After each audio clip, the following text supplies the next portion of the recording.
Hola, ¿qué tal? Saludos, muy buenas y bienvenidos una vez más a Fútbol 360 Net Braining.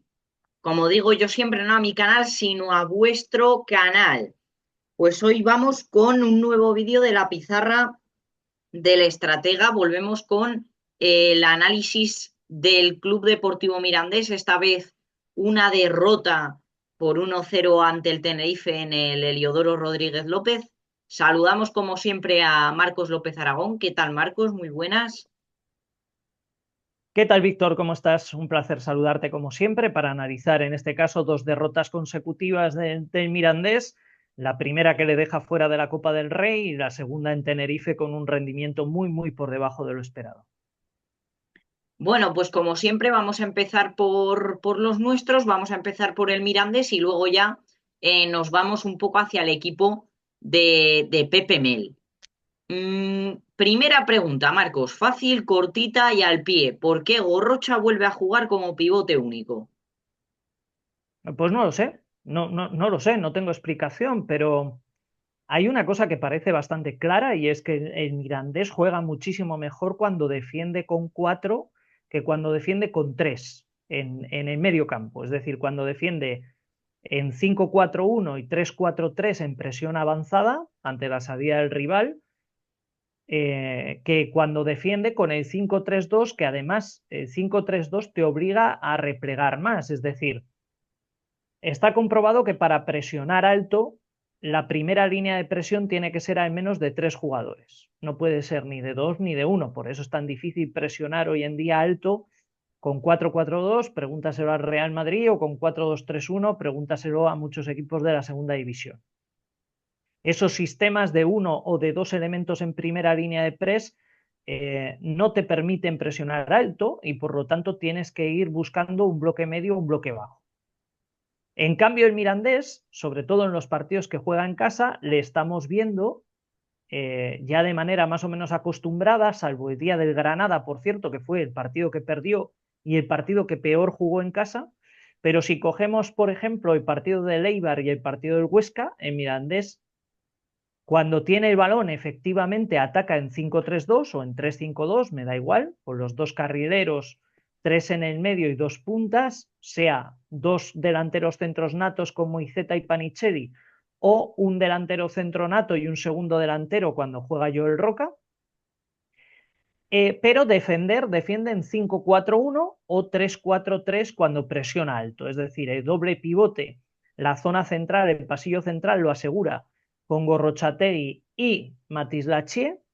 Alberto Reina se va a tapar banda derecha y a hacer las ayudas a Hugo Rincón, y Urco Iceta, en este caso, o Joel Roca cuando juega, es el que cuando el Mirandés defiende ayuda en banda izquierda a Julio Alonso, que acuérdate, en el último partido en casa de la victoria contra el Cartagena hablamos de que en la primera parte Urco y Zeta efectivamente, cuando el Mirandés no tiene el balón, se perfilaba al costado izquierdo y hacía las ayudas a lateral, y en cambio en la segunda parte el Mirandés pasa a jugar defendiendo también en 5-3-2, el Cartagena acumula superioridades numéricas en esa zona y es con la entrada de Joel Roca y Víctor Parada cuando Alessio Lisi corrige esa situación y lo vuelve a compensar.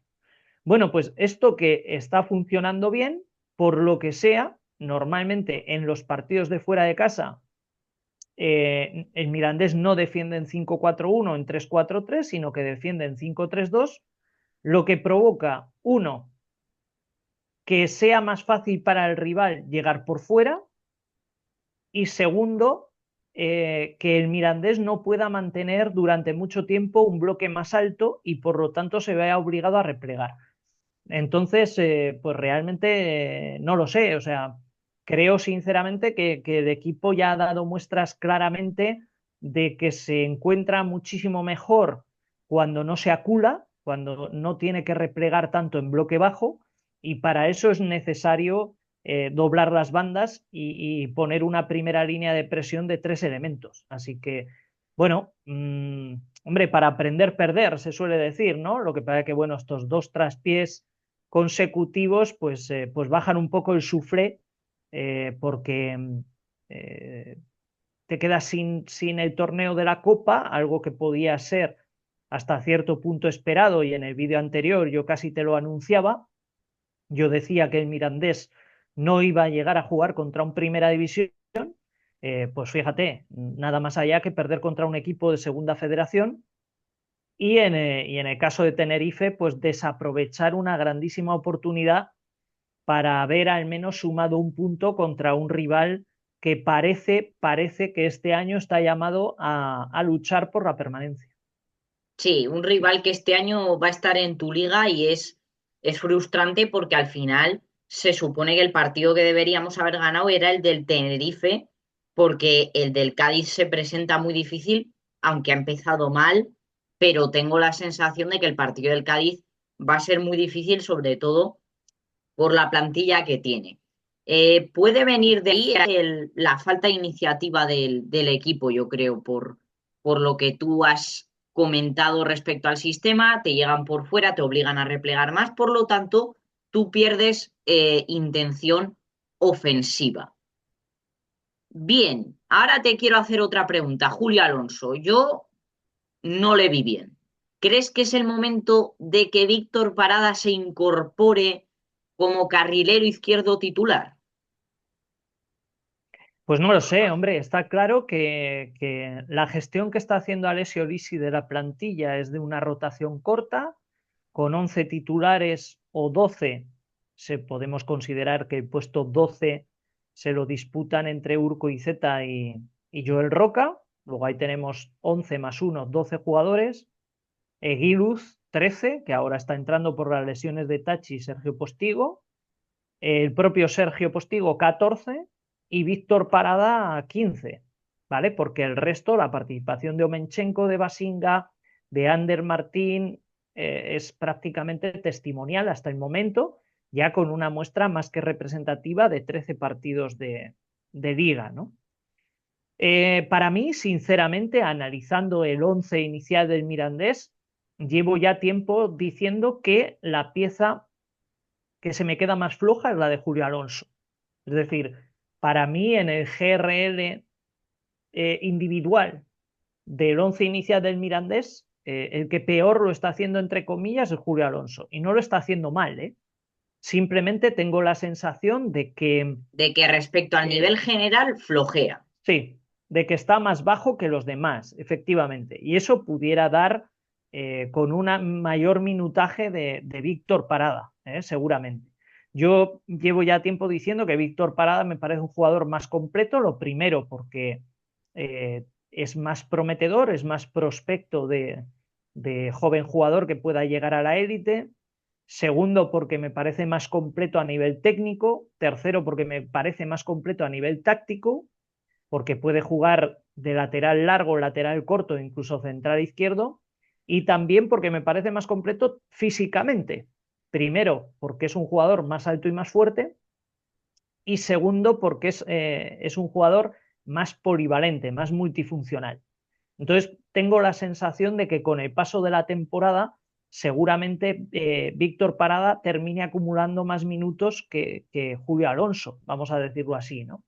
Lo que pasa es que, bueno, también existe la compensación. Es decir, yo te decía el otro día, yo veo muy complicado un 11 del Mirandés en el que no estén ni Sergio Postigo ni Tachi fuera de casa, que pueda rendir bien por el equilibrio y el pozo de seguridad, Sí, de porque, solvencia y porque no de... hay nadie que tire del equipo. Claro, entonces por ahí en un 11 fuera de casa sin Postigo y sin Tachi tiene más lógica que aparezca Julio Alonso por delante de Víctor Parada, al menos a corto plazo, al menos a corto plazo. Entonces es esto, pero bueno, pero claramente, aparte de que la rotación que está utilizando Alessio Lisi es corta, la cuestión es la intencionalidad, es decir, nosotros señalábamos el día de Elche o el día de Granada, Los tiros eh, totales. sí, o el día de Oviedo. Claro, el Mirandés está haciendo 12 Recuerdo el remates dato, son totales. 6 tiros totales del Mirandés frente a los 8 del Tenerife. Sí, que el Tenerife tampoco propuso absolutamente nada, ¿no? Reactivo, esperando al error rival. falto de confianza, obviamente, porque en su fútbol se transmite una falta de confianza terrible, pero independientemente del rendimiento del rival, pues hombre, cuesta, es muy complicado entender que viniendo además de Copa y con una inercia positiva en Liga, pues repitas los mismos errores que Oviedo o que Elche, ¿no? Claro. En Oviedo fueron 5 remates totales y aquí fueron 6. Sí, seguramente la falta de intención del equipo tenga que ver con un bloque más bajo, es decir, cuanto más lejos de la portería estás, más cuesta generar. Y el Mirandés, aun con un juego discontinuo, porque obviamente el Mirandés no es un equipo que se caracterice por la elaboración del juego, por una construcción desde el apoyo cercano al pase, desde un dato de posesión demasiado alto, pero da pena, por ejemplo, que te encuentres en un partido en Tenerife, que es un campo que no es para nada propicio tradicionalmente, pero que en este rendimiento de un Tenerife pobre y en problemas tengas un 56% de posesión de balón, que me parece mucha para un equipo como el Mirandés y además fuera de casa, y que no seas capaz de rentabilizarlo, al menos en intencionalidad. Es decir, que fue un partido donde dio la sensación de que Sí, los dos donde no jugaban a agitamos empatar. demasiado el avíspero. Sí, daba la sensación de que los dos equipos jugaban a no perder, cosa que en el Tenerife puedo llegar a entender por los nervios y el miedo y la sobreexcitación y presión que te genera la clasificación. Tú date cuenta lo que tiene que ser para, digo, a nivel de estrés competitivo, lo que tiene que Sí, ser para el el Tenerife. verte tan abajo, tan sin Mm. salida. Sí, verte tan abajo y verte en un partido contra el Mirandés, asumiendo en ese momento que es un partido directo por la zona de permanencia. Entonces, me parece que el equipo no interpretó absolutamente nada bien la situación competitiva, clasificatoria e incluso futbolística del rival al que se enfrentaba y pecó de pasivo, ¿vale? Y pecó de pasivo, tiene toda la razón Alessio Lisi Que hablaremos ahora de de las que declaraciones.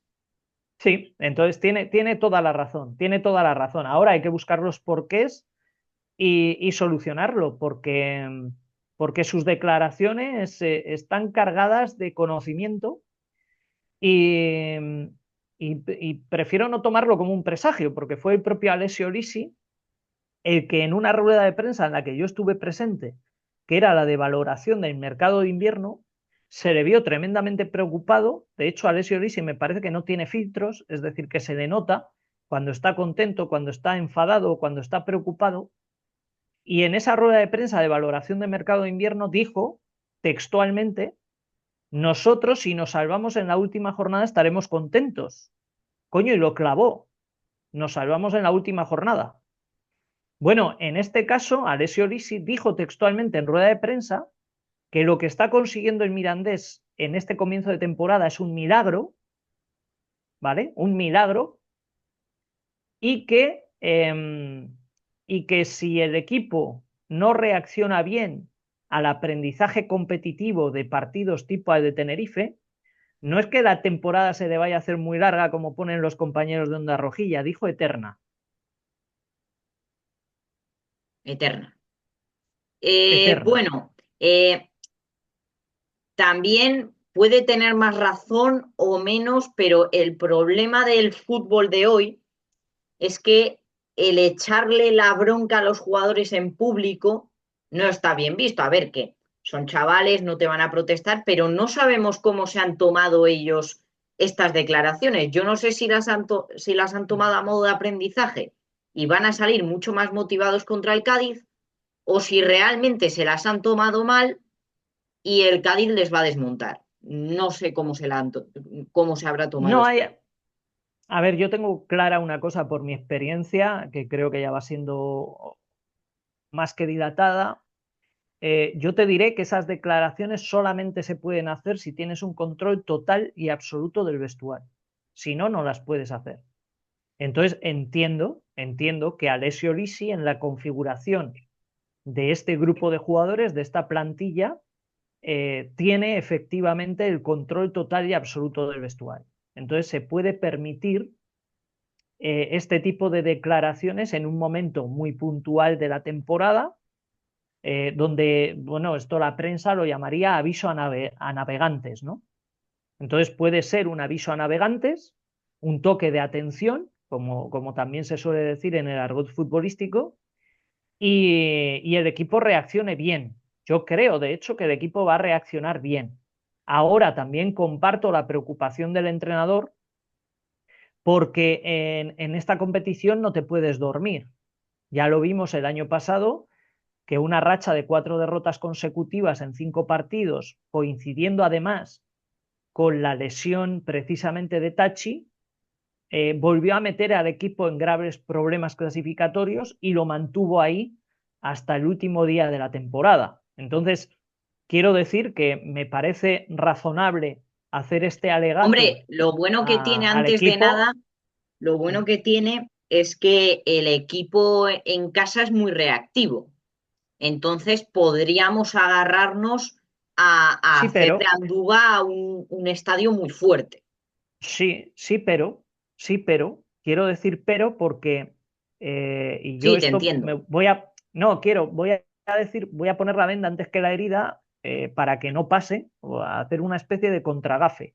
Me refiero, el Cádiz llega con Paco López expulsado el último día en Gijón, tiene 2 partidos de sanción y tiene un ultimátum, ¿vale? Parece que se juega definitivamente el puesto en estas 2 próximas jornadas, que son la salida a Andúba y recibir al Córdoba en el nuevo Mirandilla, en el Carranza, ¿vale? Me da la sensación de que el Cádiz va a venir aquí a proponer un partido muy similar al del Granada de Fran Escribá, que recién había tomado el equipo la semana anterior en el plantío en Burgos con un empate a 2. Me refiero a que seguramente nos vamos a encontrar un Cádiz que no proponga absolutamente nada, que se junte precisamente como el Granada de Fran Escribá en un 4-4-2 estrecho y corto, muy Además compacto, es el sistema que juega Paco López. sí, regalándote las bandas y que te equivoques tú y Y penalizarte la o bien, posesión, y la posesión, para sí, que te y que te equivoques tú, equivoques. para darte Claro, rienda a que te claro, equivoques tú y a pillarte con todo lo que tienen, porque es que si nos vamos a correcto. la plantilla del Cádiz, yo no es por desmotivar a nadie, ¿eh? Ni muchísimo menos. Pero es que si nos vamos a la plantilla del Cádiz Club de Fútbol, tenemos a Brian Ocampo, a Cris Ramos, a Roger Martí, a Tomás Alarcón, a Mbuepu. Iván Alejo, Cris Ramos, Matos, Sí, Isa sí, sí, sí, Carcelén, Rubén sí, sí. Alcaraz. Tiene un equipazo, tiene un equipazo. Sí que es cierto que me parece, sinceramente, y yo lo dije ya en verano, en el análisis de final de mercado, yo dije que el mercado del Cádiz no me había gustado. ¿Por qué no me había gustado? Porque me da la sensación, y además es una sensación compartida con gran parte de la afición cadista, de que para el límite salarial que tiene el Cádiz, no, y siendo un recién descendido de primera división, no hizo un mercado esperado Es lo que mencionamos en la cruceta, lo del el desaprovechamiento de los recursos. Sí, sí, da la sensación de que el mercado de Cádiz podía haber sido bastante mejor de lo que fue. Pero independientemente de esto, tiene una plantilla claramente para jugar playoff, ¿vale? O sea, el Cádiz debería estar sí o también entre los 6 primeros clasificados al finalizar la liga. Es que creo que, a ver cómo digo esto. Luego acierto y la gente dice, joder, ¿y este cómo acierta y tal? Porque al final he visto la película muchísimas veces, ¿no? El peor error que puede cometer el Cádiz es destituir a Paco López. Porque Paco López es un grandísimo entrenador Que y conoce lo que es subir segundo, de categoría también. eso es, y segundo ha sido campeón de la categoría, es decir, sabe lo que es ascender, conoce la categoría y bueno, por lo que sea, el equipo no está funcionando, ¿vale?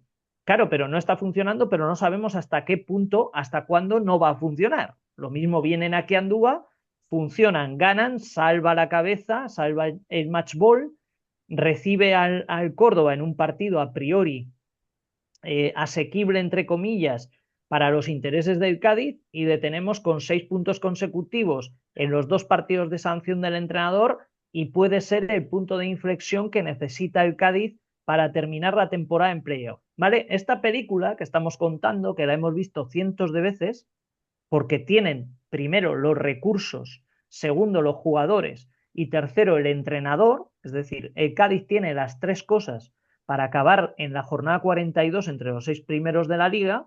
Entonces, la pregunta es cuándo va a reaccionar, porque si no reacciona, lógicamente se llevará por delante a Paco López, ¿no? Entonces, bueno, vamos a ver si el Mirandés, después del partido, de los partidos tan desastrosos de Copa del Rey y de Tenerife, es capaz de Hacer un volver a ejercicio de ofrecer, aprendizaje.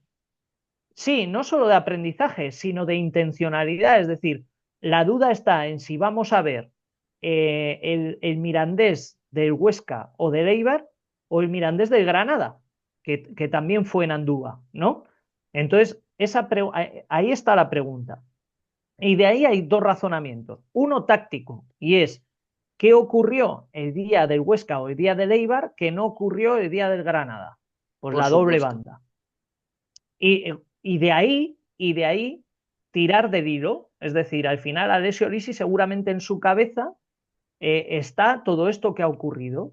Cómo planteó el partido el día del Eibar, el día del Huesca y el día del Granada y encontrar aquellos factores diferenciales en el rendimiento colectivo del equipo que dieron con 2 victorias merecidas y una derrota seguramente no del todo merecida, pero no mereció tampoco el día de Granada más que el empate. Por supuesto. Bueno, para ir terminando ya, vamos a hablar un poco de la iniciativa que va a tener el Mirandés con respecto al partido de, digamos, contra el Cádiz en casa. Recuerden, sábado, 4:15 de la tarde. Eh, Van a recoger las camisetas con las que los jugadores han jugado el partido, firmadas, y las pondrán en venta a la tienda el lunes 11 de noviembre y todo ese dinero, más el que se done tanto en los interiores de Andúba como en la taquilla, irá destinado al desastre absoluto que lamentamos de Valencia. Bueno, Marcos, ¿cómo ves la iniciativa?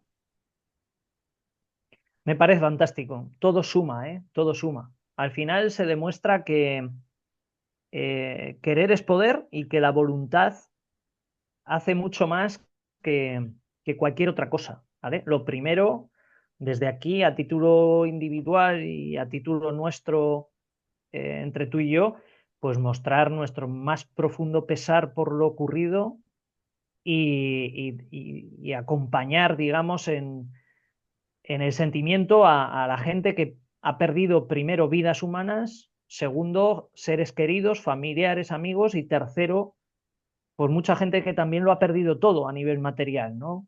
Que por mucho que no sea lo más importante en este momento, obviamente es un desastre absoluto volver a tener que reconstruir vidas, digamos, familias enteras, su vida desde cero.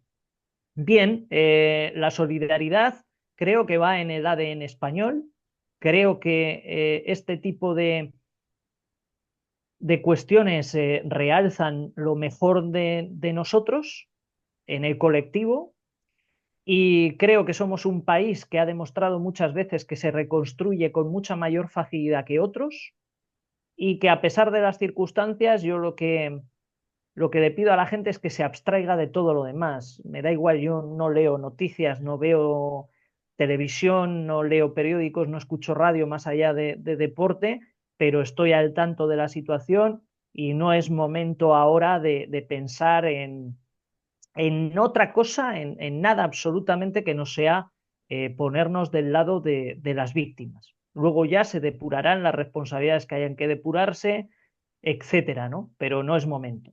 El fútbol no es ajeno a esto, la Liga, la Champions League, la Liga Hypermotion, los propios equipos a título individual están impulsando un montón de iniciativas que van a colaborar en esta reconstrucción de las zonas más afectadas y nada, pues animar a la gente a echar una mano en todo lo que puedan y que esto pues se pase lo antes posible y que la gente por lo menos que puedan recuperar cuanto antes su vida normal. Yo creo que esa es la aspiración que tenemos que tener todos, ¿no? Porque el desastre ya ha ocurrido, no se puede solucionar y lo único en lo que se puede pensar es en volver a tener una cierta normalidad para que esta gente pueda salir adelante. Por supuesto. Y ya para terminar, la alineación, Marcos, ¿cómo crees que va a salir el Mirandés ante el Cádiz? Pues yo creo que 11 de gala con Joel Roca en lugar de Urco y Zeta, ¿vale? No sé exactamente cuál es la situación de Tachi y de Postigo. En cualquier caso, si tenemos... Postigo baja No, leve Postigo no, y ¿sí? Tachi debería haber vuelto ya, se Si está supone. Tachi, si está Tachi, Tachi titular, si no lo está, pues nos vamos a una configuración como la que hemos visto en los últimos partidos de la zaga, quiero decir, con Eguiruz de titular, Tomeo y Juan. Las bandas yo creo que no van a cambiar, como mucho la entrada de Víctor Parada por izquierda, pero no lo termino de ver. Si está Tachi, igual sí juega Víctor Parada, pero bueno, de inicio vamos a pensar en 11 de gala con Salvo y ese, Z. con ese pequeño matiz de Joel Roca por Urco y Z, porque además te posibilita hacer la doble banda en momento defensivo por izquierda con Joel Roca cuando el Mirandés no tenga el balón y en cambio jugar como segundo delantero junto a Panichevi cuando el Mirandés ataca. ¿Gorrocha solo o acompañado? No, inicialmente en ataque se va a mantener el 5-3-2 porque cuando ataca el Mirandés siempre ataca en 5-3-2 con Gorrochategui de primer pivote, pero creo sinceramente que contra un Cádiz 4-4-2 estrecho, corto, Gorrochategui tiene que estar acompañado en momento defensivo por Matis Laché, Alberto Reina tirarse a perfil derecho para hacer las ayudas a Hugo Rincón e indefectiblemente Joel Roca o Urco Izeta, pero en este caso apuesto por Joel Roca, cuando el Mirandés no tenga el balón, echarse a izquierda para ayudar a lateral, por lo tanto defender en 5-4-1 con doble banda o en, si presiona alto, 3-4-3. Bueno, pues dicho esto, habríamos terminado el vídeo. Esperemos que lo hayáis disfrutado de corazón y que vayáis a Andúba, por supuesto, que estéis allí un día más, que ya sabemos que vosotros prácticamente nunca falláis. Nos despedimos de Marcos, un placer, como siempre.